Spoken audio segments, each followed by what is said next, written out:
Hello everyone, it's Omae and welcome back to the brand new video. Today we're going to go through the Lafitte treasure map Sugo-Fest for the July treasure map versus Kobe. We're going to lightly touch on Lafitte. I will go in depth on him in a separate video. We'll go over the rare recruits and which part is the best for your account.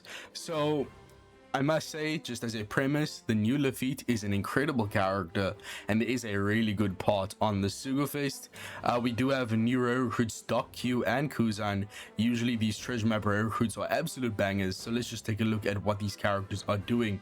So Kuzan is a striker free spirit quick unit, the exact same as the new Lafitte. He is removing burn instantly from the support effect, attaching to quick Blackbeard pirate units. His specials are actually pretty good. He removes burn including instant burn as well as threshold by 6 turns, gives a full board of matching orbs through block, and then gives an immediate minus 20% quick resistance to all enemies. This goes through immunities, remember. It's essentially just an extra 1.2x damage for your quick units. But then you get a clock buff, which is a delayed effect activation. After one turn, the enemy will get a minus 30% striker and free spirit resistance down. So if a character is both striker and free spirit, they're essentially getting an extra 1.69x damage from this resistance down. It's extremely powerful, right? The fact that you have two of these effects at minus 30% from a rare recruit, it's extremely powerful. And then if you have 4 more Blackbeard pirates, so 3 excluding himself, then you get a free spirit territory, which is of course amazing for both the new Lafitte as well as 12th any Blackbeard. So I think this unit's amazing, really good rare recruit, and a surprisingly good captain effect here.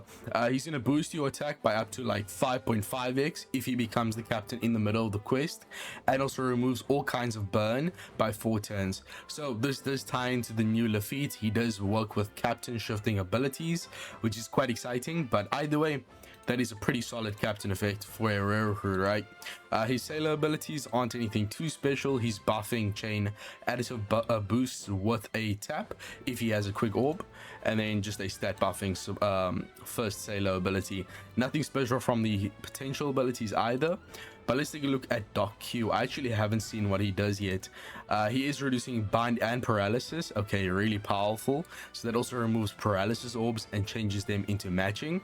He removes all poison as well, so he's also getting around poison orbs.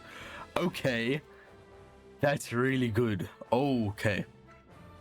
Boost the color affinity of your free spirit units by 2.25x for a turn. That's pretty low, and it's only for free spirit. If you hit 2 perfects, then in the next turn, you get an attack boost now of 2.75x. Still just for free spirit, but that's really powerful, right? And then if you have 4 more Blackbeard pirates, so 3 excluding himself, you get a quick territory. So if you're running both of these new rare recruits, you can already reach the maximum requirements for 12th any Blackbeard to get his 8x color affinity. Really good. And of course, the new Lafitte also wants you to have both of those territories. Overall, I'd say both of these characters are amazing, but I think this character will actually see more play because we get poison orbs, paralysis orbs quite a bit. And bind is always just great. Removing paralysis besides for the orbs is just also really powerful, and he's providing damage over multiple stages as well. And when I was experimenting with the 12th any Blackbeard team, I found that it was way harder to get the quick territory than it is to get the free spirit territory. I mean, the new Kuzan, a rare recruit from the 12th anniversary, also provides a free spirit territory, but the only unit before this Doc Q on the Blackbeard team to give a quick territory is the Burgess and Shiryu legends. So if you don't have him, you'll probably want this Doc Q, and just generally such a powerful rare recruit. And then also just a really good support effect, reducing paralysis by 2 turns upon infliction. I really wish they played more into this, his ability to reduce paralysis orbs, or remove them should I say, and made this a support that activates upon the supported unit using their special. Because remember, paralysis orbs will not proc the support ability when you are inflicted. That does not count as an infliction of paralysis. So it would have been way better if he reduced the 2 turns of paralysis upon the supported unit using their special. Regardless, it's still really powerful. I would say this one is more useful than Kuzan's burn reduction. So yeah, I think Doc Q's a bit better, but Kuzan's also really good, right? The new Lafitte, I think he has both incredible prowess in PvE as well as PvP. So in PvE, he's essentially a color affinity merchant. He's also getting around special bind, chain debuffs, while providing a multiple stage chain boundary. He's providing a multiple stage color affinity thanks to his captain effect, extending color affinities by 2 turns. His captain ability is insane in my opinion, really powerful. So he's giving a 10 of cooldown. He's boosting 3 categories of characters here. He's boosting HP by 1.3x, a 5.75x or attack boost when the orbs match, and then a quick dex and tandem beneficial orb enable. The extension of color affinities by 2 turns, and buffing any color affinity you use by 1.1x. So color affinities, you definitely want to use them alongside this guy. And then if you have 3 or more Blackbeard Pirates and 4 Emperors on the team, so 2 of these characters excluding himself, then he's going to give you a 1.1x extra damage for your Blackbeard Pirates characters, and then also reduce special bind on the entire crew by 10 turns. I don't know what it is, but I've noticed a lot of treasure map legends in the game like to deal with special bind. Regardless, it's a really well-rounded captain ability. We have 2 forms of utility here: the extension of buffs to make it last over multiple stages, helping immensely with damage, and then also the reduction of a very common and annoying debuff in special bind. He's providing great multipliers, good tankiness, he's providing cooldown, he's boosting 3 categories of characters, and he also has beneficial orb enable. I mean, there's nothing wrong here. Like, I can't even nitpick. There's everything right here. I guess you only have 5x when orbs aren't matching, but at the end of the day, most of the time you will have matching orbs nowadays in treasure cruise, so not really much of a problem. His special, maxing out at 15 turns, seen unfolding in the mind. He's reducing chain lock, and then giving you a 3-turn chain boundary with 2.75x minimum, extremely high, very good. And then swaps the character out for the captain for a turn, and that's if he's a sailor. But if he's the captain or the friend captain, so that's a really nice detail. For characters like that have the captain shift ability, it doesn't work if they're the friend captain, but for this guy it does still work. So if he's the captain or the friend unit, and you have both quick and free spirit territories on the field, then allows anyone to become the captain. He can choose who becomes the captain. Now this is amazing. It means that if you're running the Lafitte as your friend captain, you can still get access to Lafitte's captain ability, because remember, this is swapping the captain, not the friend captain, out. And this is the first unit in Treasure Cruise to allow you to choose the specific slot that you want the character to swap to your captain. There's no characters in the game that allows you to do this right now. The closest we have is the Van Ogre legend that allows you to swap the middle left character to the captain or captain shift, but that's also very rigid. You can only swap one specific slot, not any one you want. Now, albeit it is quite the requirement, having both quick and free spirit territories is difficult, but it is doable, and you can essentially get access to 2 captain abilities this way. And if the enemy does a on death ability to swap your captains as a debuff of sorts, then this will block that from happening. Unfortunately, if the enemy gives that captain shift or captain swap on the next stage as a preemptive, then this will not last long enough for that to block it. It needs to be at least 2 turns for that to happen, but there's still a lot of usage in this. I like how he's also getting around lock chain multiplier, although I don't think it's really too necessary to have this here. Most of the time, to get around this debuff, weak chain locks, we just use a chain boundary or a chain lock on the previous stage, and if the buff is 2 turns or longer, it'll block the enemy from giving us the lock chain weak debuff. But at the end of the day, it is still way more helpful. If we don't need to do that, we can save this for when we need to do as much damage as possible. So I think this is extremely powerful just so far from what I'm reading. And then if a quick support is attached to Lafitte, he reduces slot bind by 7 turns.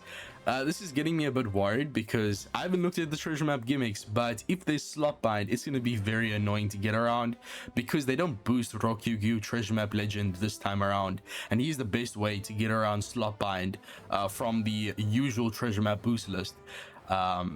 Yeah, I'm very concerned, but either way, this seems pretty niche, but it is very powerful utility. Whenever the enemy gives us slot bind on a quest, it is a pain in the ass to remove, because not everyone has the potential ability to remove it on themselves. So this is really powerful. 7 turns is also a lot of turns. This is usually enough to remove all of it. There are very few other options to remove this. Rare recruit int Perispero, the Nami and Vivi legend, as I said, treasure map Rokyugyo legend, the Dex one, the Green Bull. So yeah, this is powerful utility, but it is very uncommon that the quest will actually give you this debuff.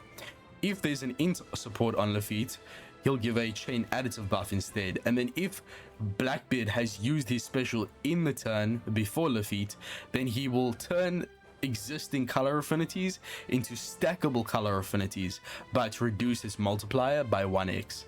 So I mean, he's doing so much here. He is definitely the only legend in the game to have this kind of special, giving a 3-turn chain boundary, stackable color affinity, changing any unit that is your sailor into the captain, and still working if he's the friend captain. He's very unique, man. And reducing slot bind, yeah, very unique character, extremely powerful. He also gets around hunger stacks by 3 stacks as well, very powerful. Super tandem boost, a major asset to the Blackbeard Pirate team. I mean, Lafitte, he's unbelievably good, and you can also choose to remove the captain swap if you don't want it to happen. And he's only needing you to have 2 Blackbeard Pirates or 4 Emperors, so basically the same requirement as the captain ability, right? Because this excludes himself, so it's the same requirement.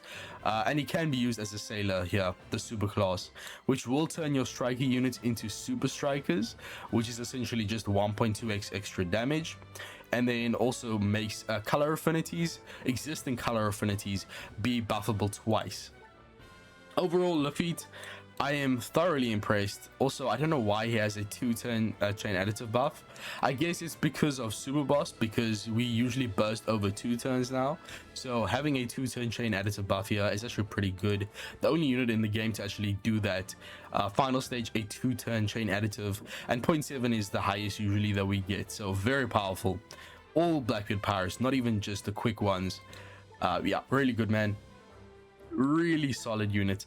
I actually was supposed to just go over this unit lightly, but kind of just did a deep dive there, right? Explaining how these abilities work.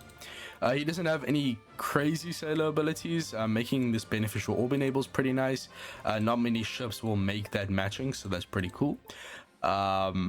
I'm not going to talk about his rumble stuff because, as I said, I am going to make a separate breakdown video for Lafitte. So go check that out if you want to see his rumble stuff. Actually, I'll probably just make a video solely dedicated to his rumble stuff. I think that was good enough of an explanation, right? If you want a more deeper dive, then tell me in the comments, but I will probably just make a dedicated rumble video for him. But let me just tell you this, his rumble stuff is also very impressive and is probably the best unit right now to counter Emu. I know I've said it in so many videos, but both Shanks and Emu, I think this guy's the best character in the game to counter them right now. So that's just a bit of a spoiler. Go check out that video if it's already up. So the new Docu and Kuzan, we already discussed them. Of course, the treasure map will be, the Sugo-Fest will be starting tomorrow, or actually tonight if you are in the United States, 1900 PST, so that's in roughly 21 hours from recording. And this will be the general part where there's a bunch of treasure map legends, very few regular legends, and then some selected treasure map legends are rate boosted, and both the rates for Docu and Kuzan are higher here. So if you want both of the new rare recruits, part 1 is definitely the best bet. The steps are per usual: 25 gems or tavern medals for the first multi, with the 5 tavern medal cashback, of course. Step 2-3 is horrible. Step 4 is a recommended or a new character, so either of the new rare recruits or Lafitte. And then step 5 is a guaranteed legend. Step 7, a treasure map legend, and then after that it's horrible. Step 9 is just a regular treasure map rare recruit, pretty bad. And then I'll go over to part 1 here. The rate boosted legends are Lafitte, of course, treasure map Sabo, treasure map Tashigi, and Stussy. This is not a very strong lineup, I must say. Sabo is a horrible legend. He requires you to have 5 Rev Army Tag units on your team. Ridiculous. And his main purpose was actually for treasure map mini bosses when he came out, because he could do some really cool speed farming shenanigans. But since that's removed, we don't have mini bosses anymore. He is kind of irrelevant even in treasure map, his main domain. Tashigi, she's actually not a horrible unit, but never used, only for her support effect, which is a really solid support effect actually. So but yeah, definitely not a character you need to get. Stussy, she's powerful, a really good unit, but if you don't have Kaku and Lucci dual legend, she's nowhere near as good. She also works really well with the strength cross skill buggy here. So if you have him and Kaku Lucci, she's a great character to get. She synergizes so well with him, but she's barely ever used, I must say. She's a great character on paper, but just barely ever used. I'm not going to go in depth here on part 1's full treasure map legend list. This is every treasure map legend in the game, but all you need to know is if you want Nami and Karina, if you want Kakuluchi, you can't get them on the other parts, so consider that, right? And then we also have regular legends: Devon, Kuma, Garp, Dory Broggy, Kuzan, and Law. The only character here that I actually actively use is the Kuzan, and he's free from story mode, so do not pull for the regular legends. Yeah, just these characters on paper besides Kuzan are pretty bad. Law is somewhat usable still, but really not that much. Part 2, yeah, but Katarina Devon is pretty good in Rumble, right? Just keep that in mind. Part 2, we have Sanju Reiju, Buggy, and Kobe. The regular legend lineup is pretty mediocre, I must say.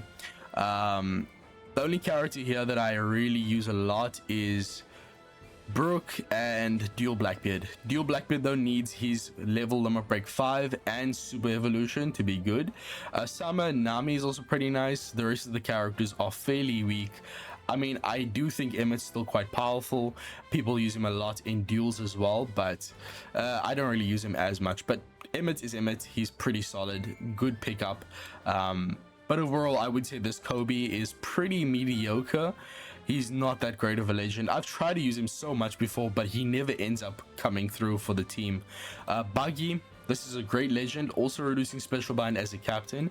This Kobe also reduces special bind, so you can definitely see where I'm coming from about how all these treasure map legends are reducing special bind for some reason, man. And then with Sanju Reiju, this unit's great. They work really well in co-op duels. They have a really powerful switch effect and special. Also really solid in Rumble, allowing you to evade dot. As well as half stats. Just a really good defensive character, providing also massive support. But overall, I would say part 3 is better. Yeah, part 3 is better for sure. The reason I say this is that the regular legend pool is much stronger, and also the treasure map legends are generally much better here. The only kind of weak pick here is treasure map Ace, but he's great legend still regardless, for speed farming. Especially if you are someone who farms pirate XP a lot, then you want to have this guy. He's great for killing weaker bosses on the final stage, but his special also just does quite a bit. Reduces bind and burns by 8 turns, provides a self-proc damage reduction based attack boost. He has territory, an attack boost, as well as this very powerful last step. But yeah, not a character I use very often. Karasha and Mole, this unit is busted.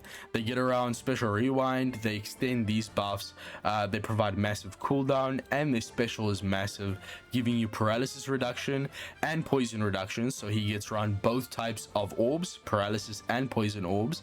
He gives you massive cooldown, getting around rewind. He's a bit difficult to use sometimes, because if a unit is not cerebral or free spirit, he really doesn't do anything for them, but still a really solid unit. Vegapunk, we know how good this character is. He allows your scientist tag units to activate their specials twice. He has this busted effect.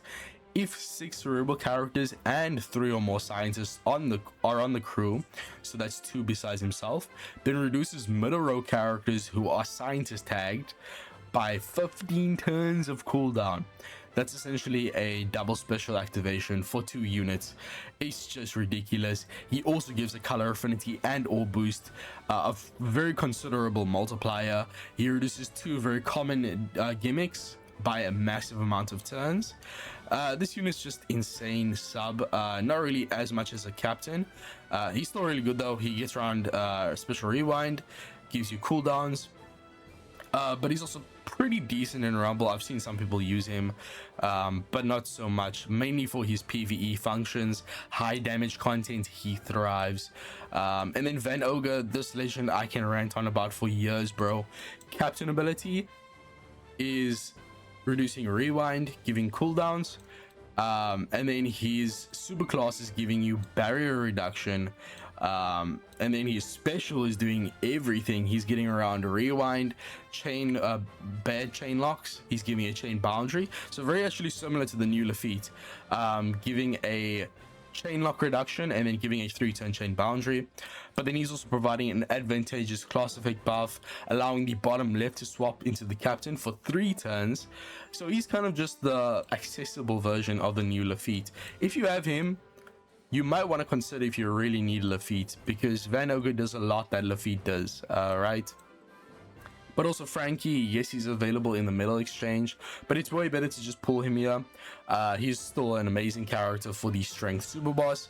Bonnie, amazing in striker rumble team, and also just not a horrible PvE unit going forward into the Albaf meta with all these striker units. Pretty solid character overall. Yamato Otama, this legend is like top 5 regular legends in my opinion.